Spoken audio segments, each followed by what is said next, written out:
Kapıya itmalar, kuldan korkanlar, kendini alim sanar, kalem tutanlar. Güneşin altında piştik sananlar, var olmadan ateş yandık da geldik. Sen sözünü söyle, elbet duyarlar, elbet duyarlar. Bil ki bazen bazı seni kınarlar. Kendin sanma derviş, deli sayarlar. Söylenmeden kelam ettik de geldik. Söylenmeden kelam ettik de geldik.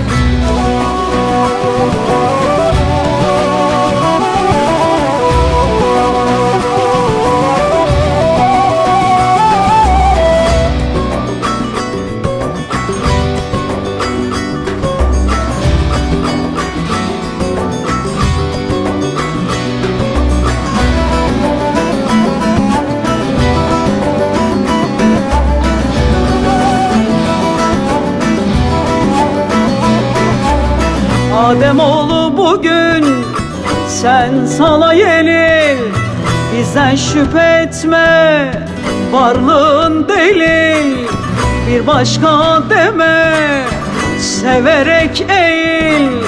Aşkı muhabbeti ey dost tattık da geldik.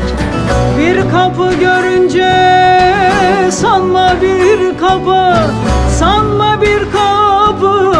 Her kapı ardında bir başka yapı. Korkulun imalı kıyamet günü, sorulmadan hesap verdik de geldik. Sorulmadan hesap ey dost verdik de geldik.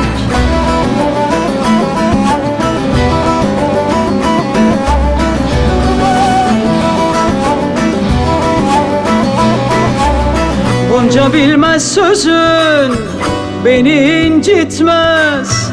Dost gittin yola, nefesin yetmez. Nefsinle düşünme, bir fikir etmez. Bilinmeden akıl bildik de geldik. Öz canım doğru mu tuttun yollar, tuttun yollar. Her yola düşmekle ulaşmaz kullar. O zalim kendini sükutla paklar. Söylenmeden seda duyduk da geldik. Söylenmeden seda ey dost duyduk da geldik.